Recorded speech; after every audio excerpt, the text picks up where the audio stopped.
धर्मक्षेत्रे कुरुक्षेत्रे समोवेताजुजुत्सवः मामकाः पाण्डवाश्चैव किमकुर्वत सञ्जय दृष्ट्वा तु पाण्डवानीकं मूढं दुर्योधनस्तदा आचार्यमुपसङ्गम्य राजा वचनम् अब्रवीत पश्यैतं पाण्डुपुत्राणाम् आचार्यं महतीं च मुं बूढं द्रुपदपुत्रेण तव शिष्येन धीमता।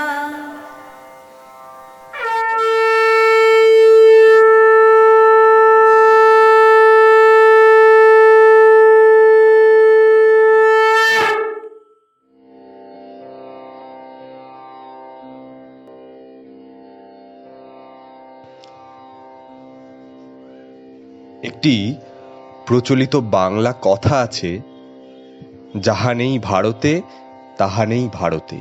অর্থাৎ মহাভারতে যা নেই তা ভারতেও নেই। মহাভারত একদিকে যেমন যুদ্ধবিগ্রহ, রাজনীতি, প্রেম, প্রতিজ্ঞা, মানবিকতা, দর্শন, জীবনধারা, চিন্তন, অনুভব, উপলব্ধি, প্রত্যাশা, ধর্ম, বর্ণ এবং তার উপর মনুষ্যত্বের বিকাশ সবটুকু নিয়েই।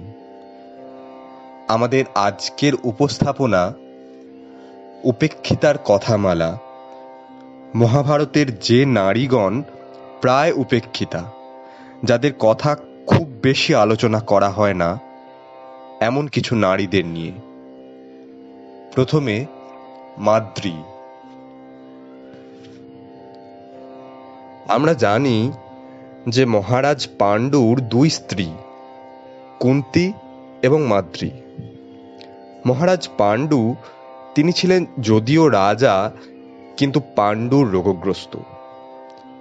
একটা সময় তিনি চলে যান অরণ্যবাসী হয়ে, সঙ্গে যান তার দুই স্ত্রী।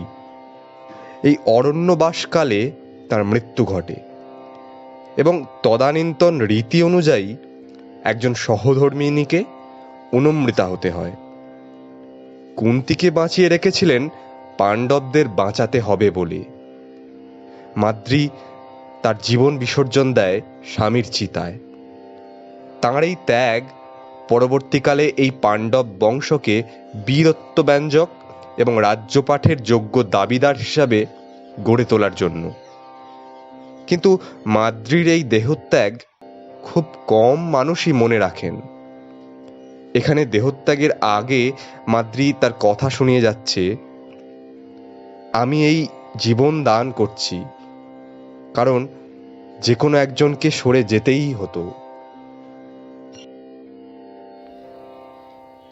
অদূরে যমুনা নদী বয়ে চলে নিরবধি, সম্মুখে চিতাবহ্নিমান। আমি মাদ্রী পাণ্ডবানী, এই নরদেহখানি চিতাকেই করে যাই দান। তুমি কুন্তী অদ্বিতীয়া, স্বামীর জীবন প্রিয়া, জীবনে আমি কি উপেক্ষিতা? অনুমৃতা যদি হই, মরে আমি বাঁচবই, বর্ণনায় বরণীয় চিতা। সহদেব নকুলকে দিলাম তোমার বুকে, ভীমার্জুন সাথে বড় করো, ওদের দীপ্তি কম মহাভারতের সম, ওদেরও মুষ্টি অন্ন ধরো। ছিলাম যে মদ্র দেশে, দিগন্তে আকাশ মেশে, ছায়া মাখা নিটোল জীবন। এখন হস্তিনাপুর শুধু যুদ্ধ, সুরাসুর, ভাতৃদ্বন্দ্ব, এ কোনো ভুবন? পাণ্ডুরোগে জীর্ণ স্বামী, অশ্বিনী কৃপায় আমি আরোপে পেলাম পুত্রদয়। এখানে প্রাসাদ চূড়া, স্বপ্ন জোড়া, স্বপ্ন গুঁড়া, ভবিষ্যৎ শুধু লোকক্ষয়। হে অগ্নি, হে হুতাশন, আমাকে করো গ্রহণ, দেখি যদি স্বর্গে সুখ পাই। বিদায় হস্তিনাপুর, চলে যাচ্ছি বহু দূর, উপেক্ষার ইতি অপেক্ষায়। अनेक बहुदर वक्त्रनेत्रं पश्यामि त्वं सर्वतः अनन्तरूपं नान्तं न मध्यं न पुनस्तवादिं पश्यामि विश्वेश्वर विश्वरूप किरीटिनं गदिनं चक्रिणं च तेजोराशिं सर्वतो दीप्तिमन्तं पश्यामि त्वं दुर्निरीक्षं समन्ता दीप्तानलर्को दूतिमप्रमेयम् तमक्षरं परमं वेदितव्यं तमस्य विश्वस्य परं निधानं तमव्ययो शाश्वतो धर्मगोप्ता सनातनस्तं पुरुषो मतो मे।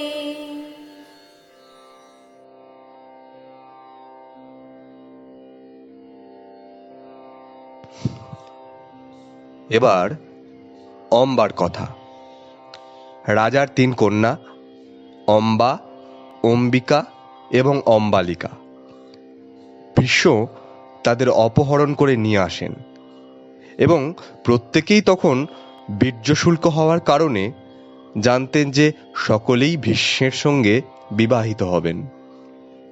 রাজার কোনো আপত্তি তখন ছিল না, কিন্তু দেখা যায় ভীষ্ম তাঁর প্রতিজ্ঞার কারণে তিনি কোনো কারো পাণিগ্রহণ করতে সম্মত ছিলেন না এবং তাঁর বৈমাত্রেয় ভ্রাতার জন্য তিনি 3 জনকে গ্রহণ করে নিয়ে আসেন এবং সে কথা তিনি ঘোষণা করেন।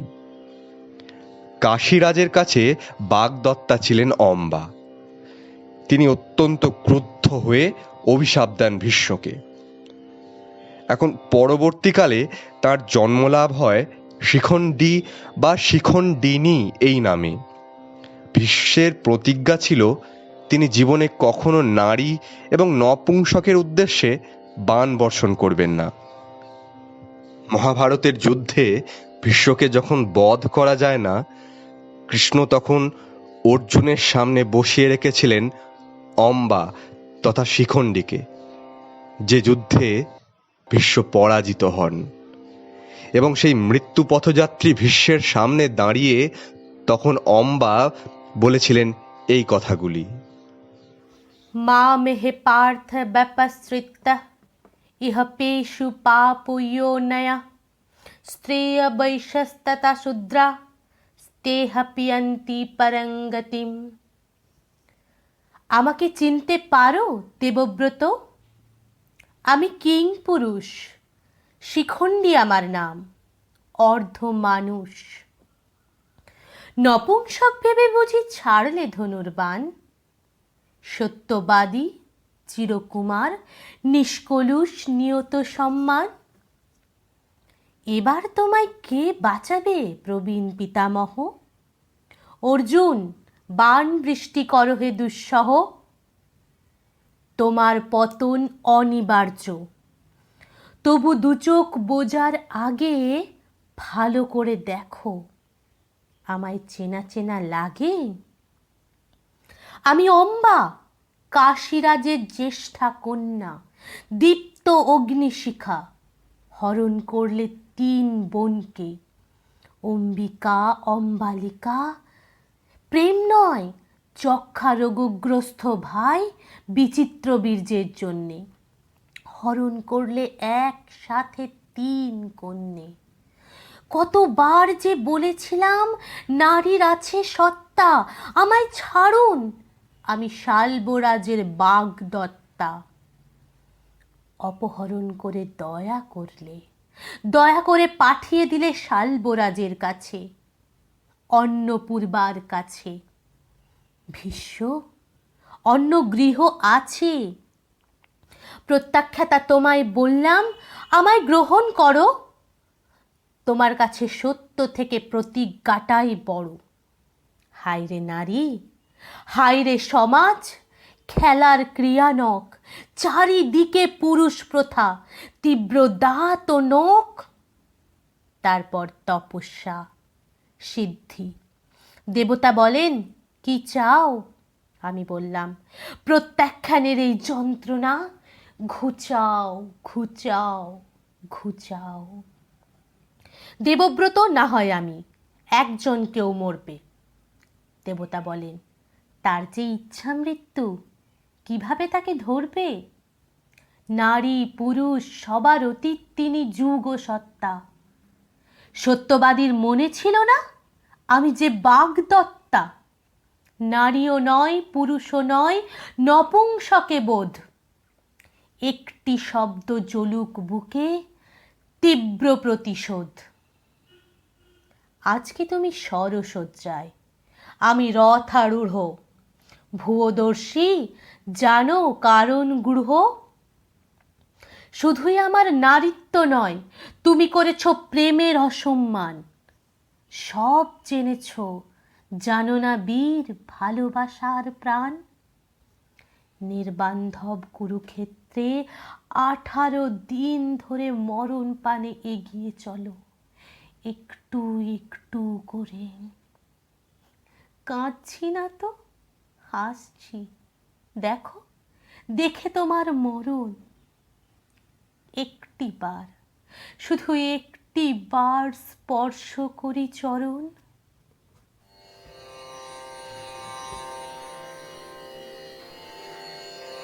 ঈশ্বরঃ সর্বভূতানাং হৃদ্দেশর্জুন তিষ্ঠতি ভ্রাময়ান সর্বভূতানি যন্ত্ররূঢ়ানি মায়য়া সর্বধর্মাन् পরিত্যজ্য মামেকং শরণং ব্রজ অহং ত্বং সর্বপাপেভ্যঃ মোক্ষয়িষ্যামি মা শুচঃ।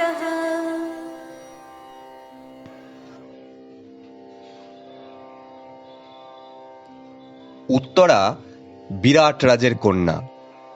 তার দাদার নাম উত্তর।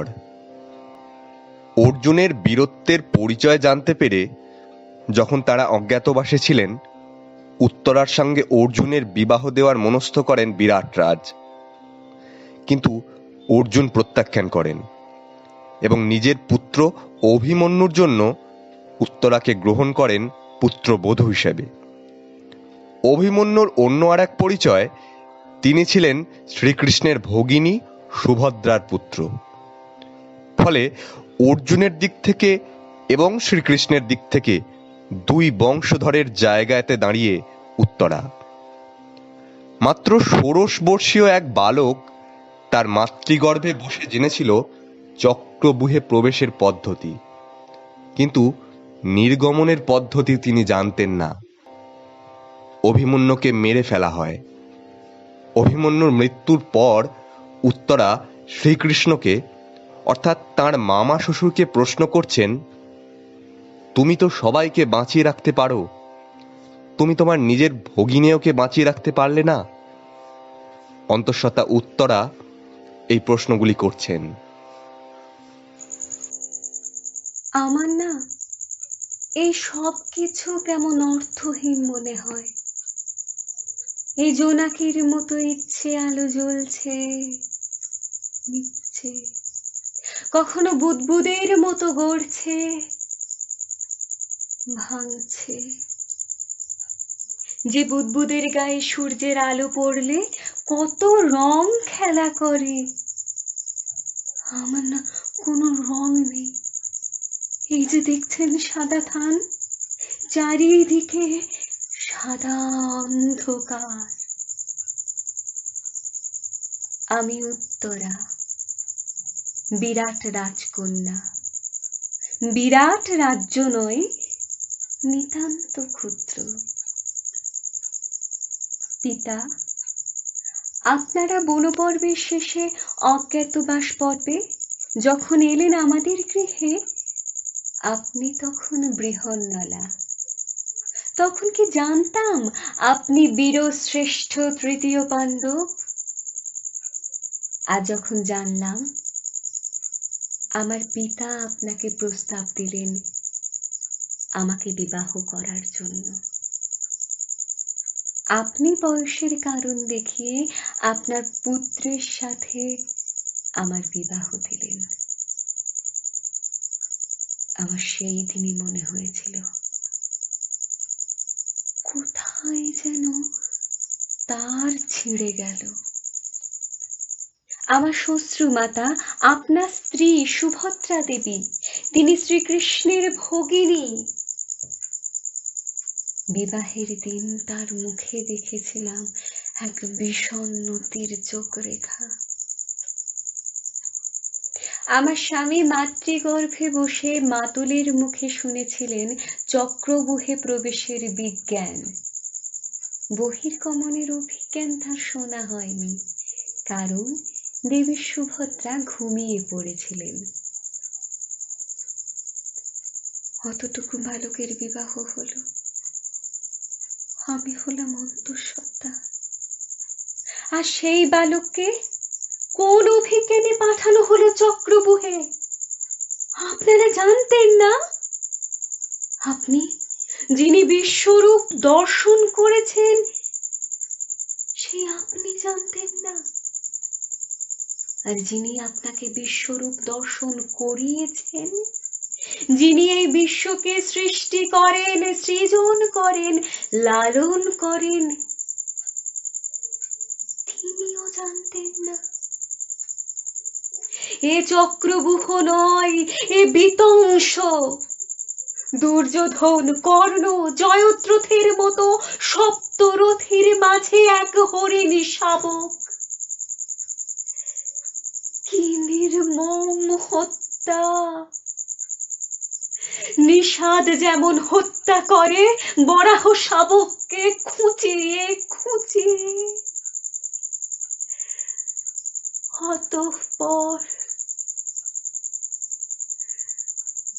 অতঃপর যা শুনেছি তারও ভয়ঙ্কর। পাণ্ডব পক্ষের সব শিশু আজ নিহত।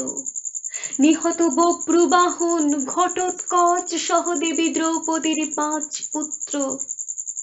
বংশে বাতি দিতে পাণ্ডবোত্তজে দীপশিখা,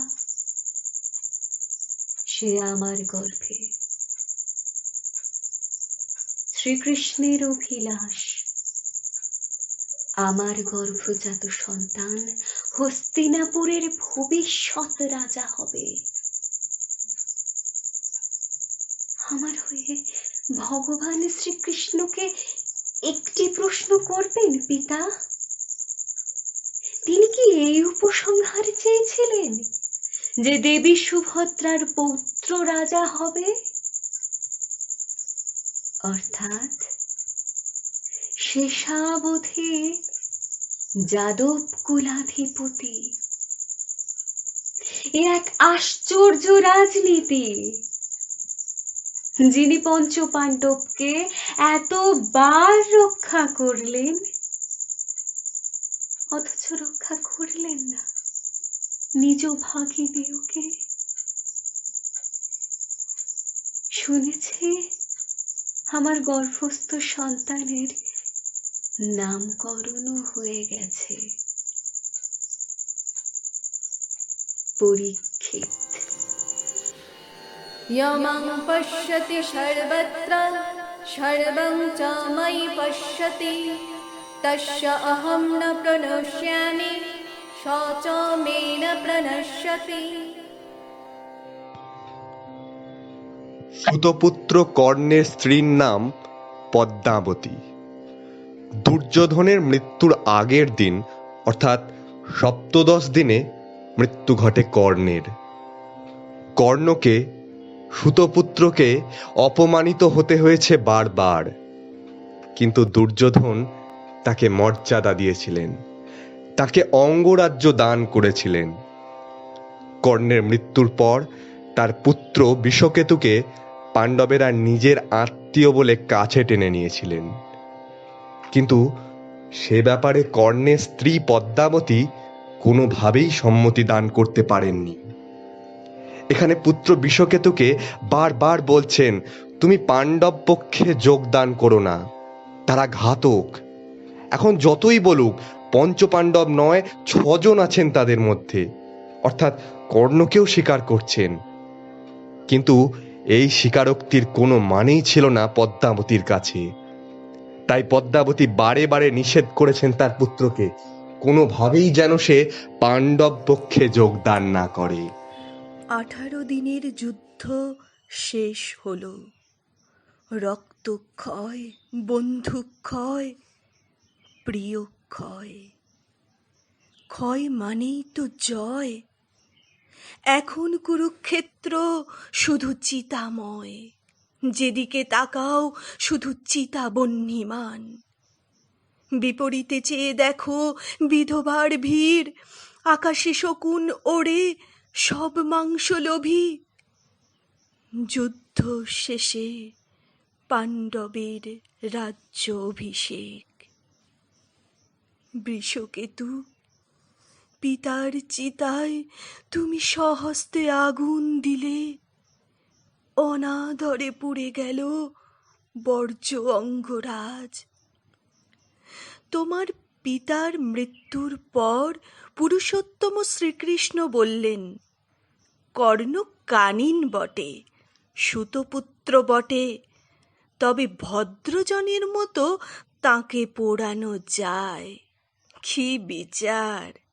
সারা জীবন যাকে বর্জন করা হলো ক্লেদের মতো, ঘৃণার মতো, যাকে দ্রোণ অস্ত্র ধারণ করতে দেননি, যাকে নিয়ত বিদ্ধ করেছেন অপমানে কানিন, কৃতক, সুতপুত্র বলে, আর্য সভ্যতার সেই কলঙ্কের শেষ কৃত্য হবে দশাশ্বমেধ।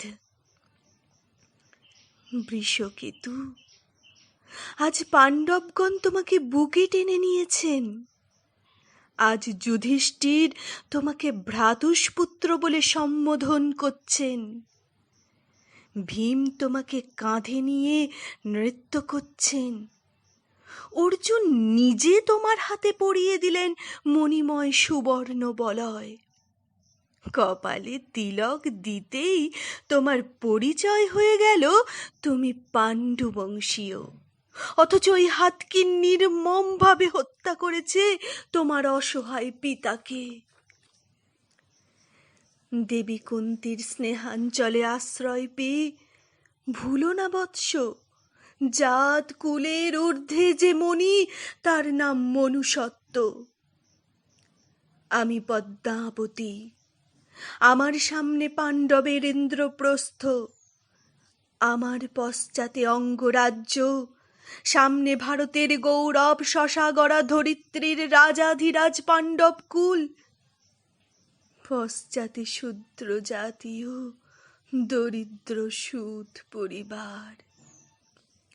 অঙ্গে আজ লৌদ্র রেণু নেই, অঙ্গে মেখেছি স্বামীর চিতাভস্য। সেই ধূলি পবিত্র আমার কাছে, যেখানে শায়িত আছেন অঙ্গরাজ। न जायते म्रियते वा कदाचिन् नायं भूत्वा भविता वा न भूय अजो नित्यो शाश्वत अयं पुराण न हन्यते हन्यमान शरीरे वेदविनाशिनं नित्यं यायेनम् अजमव्ययं कथं स पुरुषः पार्थ कङ्घतयति हन्तिकम् वशांसि जीर्णानि यथा विहाय नवानि गृह्णाति नरः पराणि तथा शरीराणि विहाय जीर्णान्यानि संयाति नवानि देहि नैनं छिन्दन्ति शस्त्राणि नैनं दहति पावकः न चैनं क्लेदे अन्तापो न शशयति मारुतः। মহাভারতের সম্পর্কগুলি বড়ই অদ্ভুত। লক্ষণার পিতার নাম দুর্যোধন, মায়ের নাম ভানুমতি, আবার উল্টো দিকে লক্ষণার স্বামীর নাম শাম্ব। মাতার নাম জাম্ববতী, পিতার নাম শ্রীকৃষ্ণ। পিত, অদূরে দণ্ডায়মান ওই অশ্রুমতী বিধবার নাম ভানুমতী,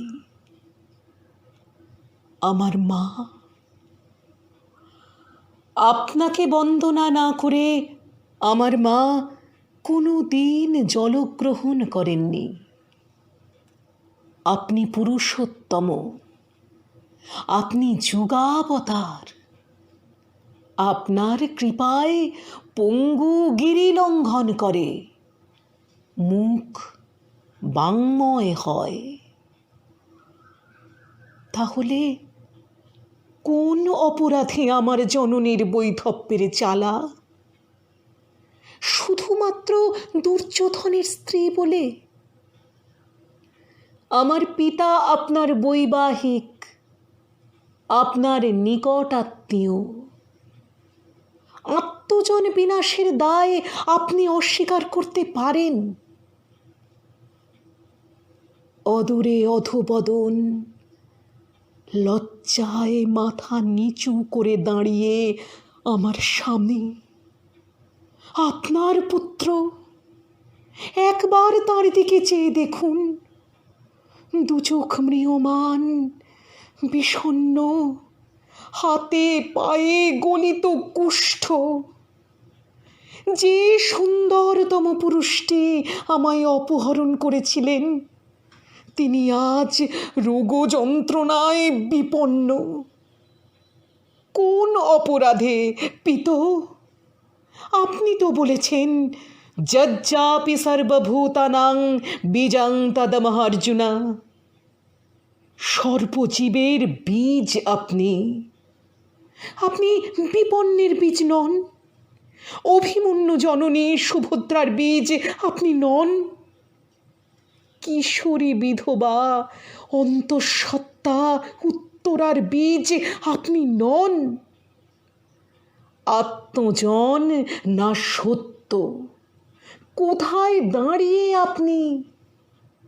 আপনি রাজা নির্মাণ করে চলেছেন সাধুর পরিত্রাতা স্বরূপ, দুষ্কৃতির বিনাশক স্বরূপ। এই যে হাজার হাজার বিধবা, যাদের সামনে স্বামীদের চিতার লেলিহান শিখা, চোখের সামনে থেকে যাদের রামধনুর 7 রং হারিয়ে সাদা হয়ে গেল ভবিষ্যতের আকাশ। এই আপনার ধর্ম সংস্থাপনা? আপনি আমার শুধু আত্মীয় নয়, শ্বশুরই শুধু নয়, আপনি আমার দেবতা।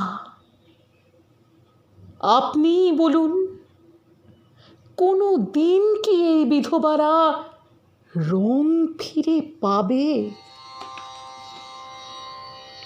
ये यथा मां प्रपद्यन्ते तांस्तथैव भजाम्यहं मम वर्तानुवर्तन्ते मनुष्या पार्थ सर्वशः।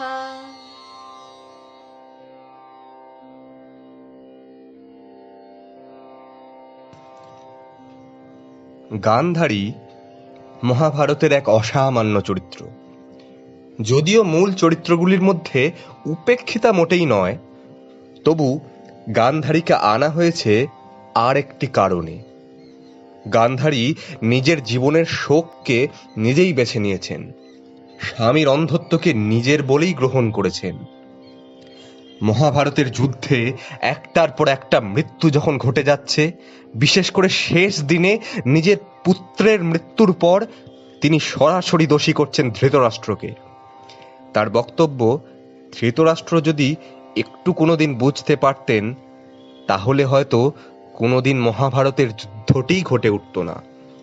অর্থাৎ পুত্রকে যদি সংবৃত করতেন, ক্রমাগত লোভ ক্ষমতার দম্ভকে নিবৃত করতেন, তাহলে এই দিন দেখতে হতো না। এবং তিনি বারবার করে ঘোষণা করছেন কৃষ্ণের উদ্দেশ্যে, কৃষ্ণ, তুমি পারতে, তুমি চাইলে থামাতে পারতে। শতপুত্র এক ছাড়া সকলেই গত, যে আছে সে দলত্যাগী মৃত স্বভাবত। এত বিধবার ভার দেব কার হাতে? স্ফটিক হয়েছে অশ্রু জমে বেদনাতে। চেয়ে দেখো শান্তনুর হস্তিনাপুর, কলস্বরে ভ্রাম্যমান শৃগাল কুক্কুর। চারিদিকে চেয়ে দেখো শকুনের পাল, উতিগন্ধে কলুষিত জয়ের সকাল। আমি যাচ্ছি বানপ্রস্থে নিয়ে অন্ধ স্বামী, তুমি তো সকলে জানো হে অন্তর্যামী। সকলে জানতে যদি কেন রক্তপাত, কেন হিংসা, কেন দেশ, বলো বলো জগন্নাথ। সকলের স্রষ্টা যদি তুমি নিজে হবে, কিসের সংঘাতে বিষে পাণ্ডব কৌরবে? যদি তুমি ঈশ্বর, কেন হিংসা প্রণয়? পাণ্ডব জিতবে, মরবে কৌরব তনয়। আমি কিন্তু মনে করি, শুনো যদুপতি, তোমা হতে এত যুদ্ধ, এত দুর্গতি। অপযুদ্ধে হত্যা করো ভীষ্ম, কর্ণ, দ্রোণ, জানুতে অন্যায় আঘাত মোর দুর্যোধন। এর নাম ধর্মযুদ্ধ?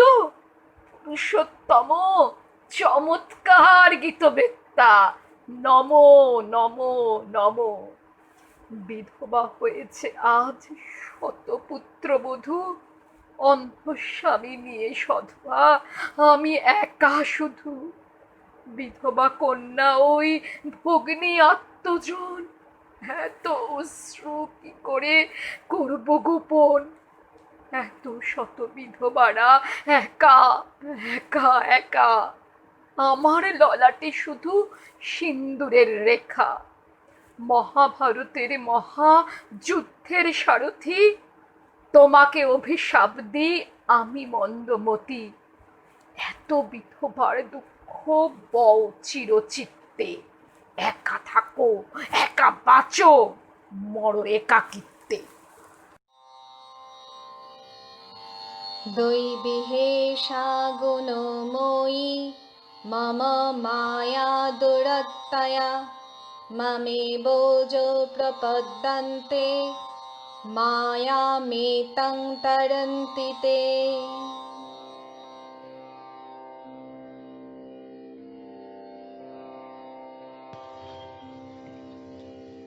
ভানুমতি, দুর্যোধনের স্ত্রী, এক অসামান্য চরিত্র, অসামান্য মানুষ।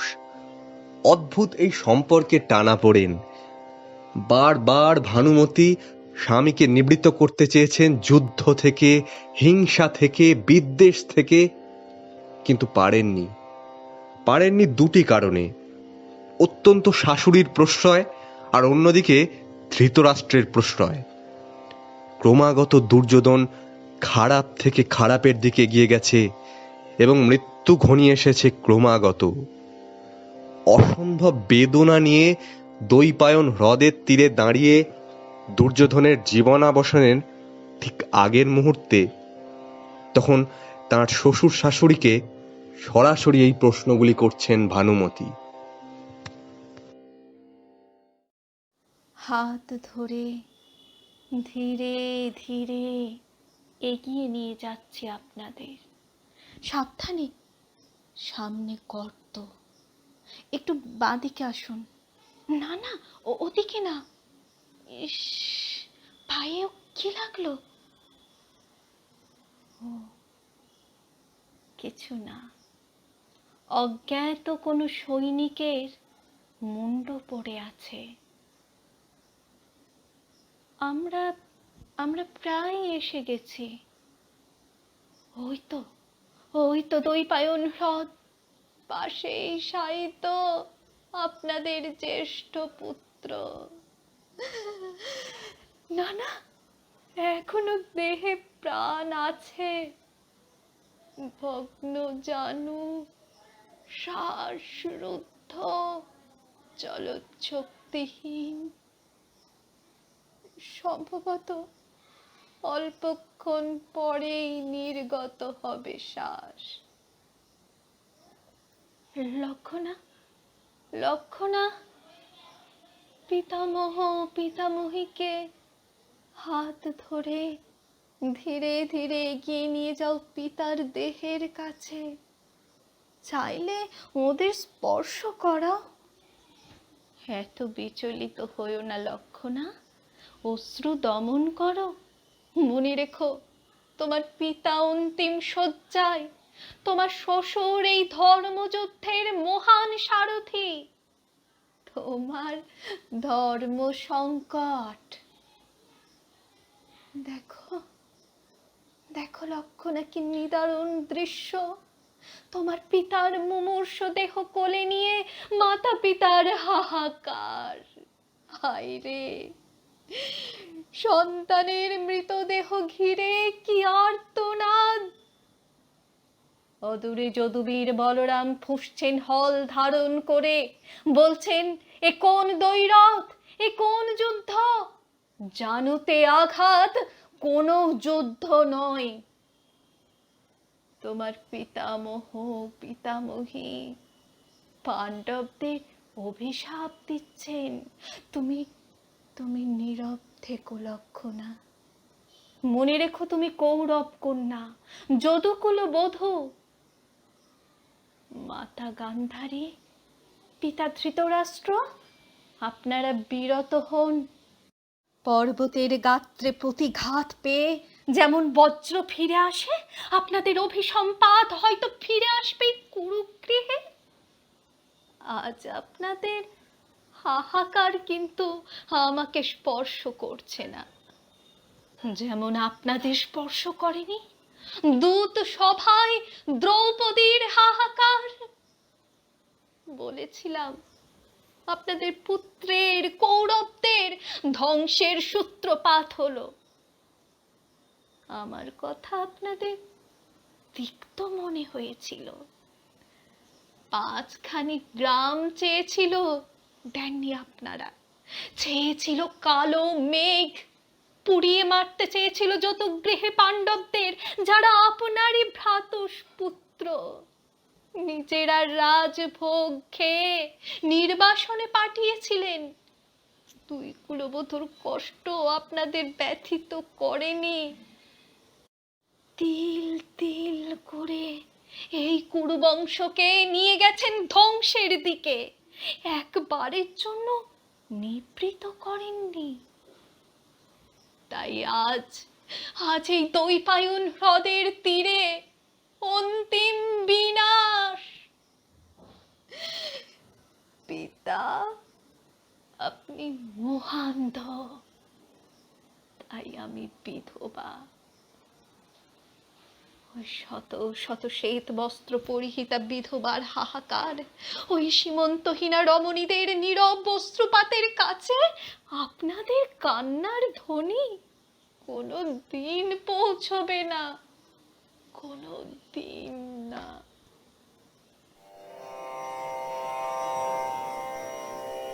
यदा यदा हि धर्मस्य ग्लानिर्भवति भारत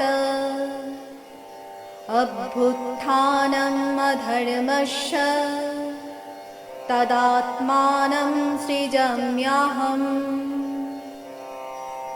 परित्राणाय साधूनां विनाशाय च दुष्कृतम् धर्म संस्थापनार्थाय